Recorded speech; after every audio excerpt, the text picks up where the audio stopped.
Mga kadribers, kung napapansin niyo itong area na to, ito yung dinaanan namin ng mga balani ng saging. Yun yung puno ng saging sa Tagalog. Ginawa namin gakit para may transport namin yung aming produktong kopra at sa kauling. May tawid sa ilog na to para madala doon sa pamilihan. Talagang sinuong namin yung napakalakas ng ulan kanina habang tinatawid namin tong ilog na to na medyo malinaw pa. Talagang kaya pang tumawid. Kaya pagkatapos namin na may pakilo yung aming produkto mga kadreamers at mabayaran kami ng isang mga ngalakal ng kopra at saka uling, sakto lang nakapag-base kami pagkatapos namin tumawid sa ilog na ito. At ngayon, ito na.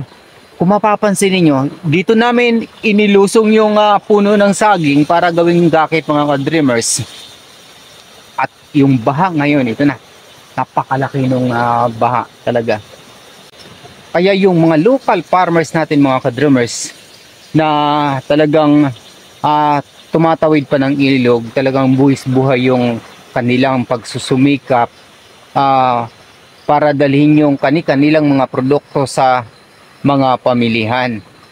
Kaya kumasakyan ito mga kadrumers. Ayan yung baha, napakalaki. Napakalawak ng ilog mga kadrumers. Yan. Di na basta-bastang sisilip tayo dyan ng malapitan kasi yung tubig talagang tataas pa ng pataas yan mga kadrumers dahil yung ulan tuloy na tuloy pa rin dyan sa mga kabukiran. Kahit na pagod kami, talagang minamasdan namin yung dali ng ilog dahil sa yung pagtawid namin kanina mga kadreamers, nakakatakot.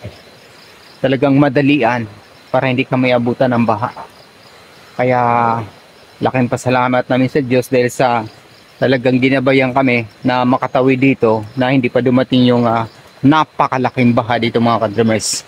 Titingnan natin nga yung ating gakit o balsa na ipinreserve namin pagkatapos namin gamitin kanina doon sa aming produkto na kopra at saka uling. Ito na yung malawak na ilog mga kadreamers na tinawid namin kanina para maitawid yung aming produkto gamit yung gakit. Ayan. So nariyan pa rin yung aming gakit na ginawa kanina mga kadreamers para may tawid namin yung aming kopra at madala doon sa pamilihan mga ka-dreamers.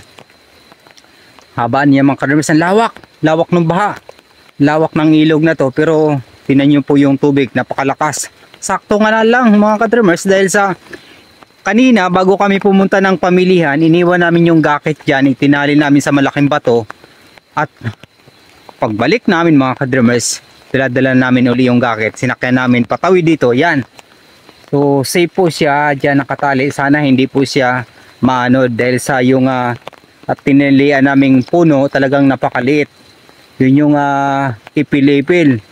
Sana kawantay ng Diyos na manatili pa rin yung gakit dyan para mapakinabangan natin sa hinaharap. Mga ilang araw pa bago mabulok yung puno ng saging naming ginawang pangpalutang mga kadreamers. Medyo nakakatakot lapitan dahil sa pang na po ito mga kadreamers. Kaya yan, i-close up lang natin mga kadreamers. Yan, so ayan yung gakit natin mga kadreamers. Nandiyan pa siya palutang-lutang.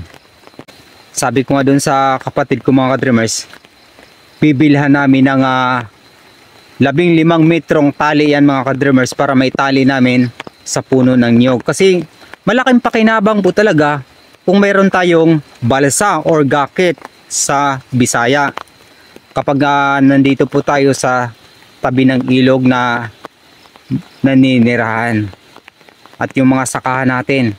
Kaya magpasalamat po tayo sa Diyos dahil sa biniyayaan po tayo ng puno ng saging dito para magamit natin sa ating transportasyon para sa ating mga produkto mga ka-dreamers. Yan mga ka-dreamers, talagang napakalaki ng baha. Lalaki pa to dahil sa tuloy-tuloy pa po yung ulan mga ka-dreamers. Dyan, makita nyo yung lawak pa. Yan, haba nyan. lawak ng baha talaga ngayon. Ngayon ko lang nasaksento na ganito. Kaya kung baguhan ka pa sa aking YouTube channel, Dreams Visions TV, maaari niyo po akong tulungan at i-follow at mag-subscribe na din mga ka-dreamers upang maging updated po tayo sa aking daily vlog tungkol sa mga karaniwang ginagawa ng mga local farmers dito sa Zamboanga del Norte. At yung ating main content mga ka-dreamers, Dreams Visions TV, ayon sa Biblia, ay maging updated po tayo sa aking pang-araw-araw na mga uploads mga ka-dreamers. Kaya sana pagpurin nyo din na maging maayos yung aking pagsusuri at recording filming ng aking mga pangitayang panaginip ayon sa Biblia. Hanggang sa muli, maraming salamat sa pagkikinig at pag-subscribe. Papuri sa Diyos, sa ngalan ng Ama, ng Anak at ng Espiritu Santo. Amen. God bless!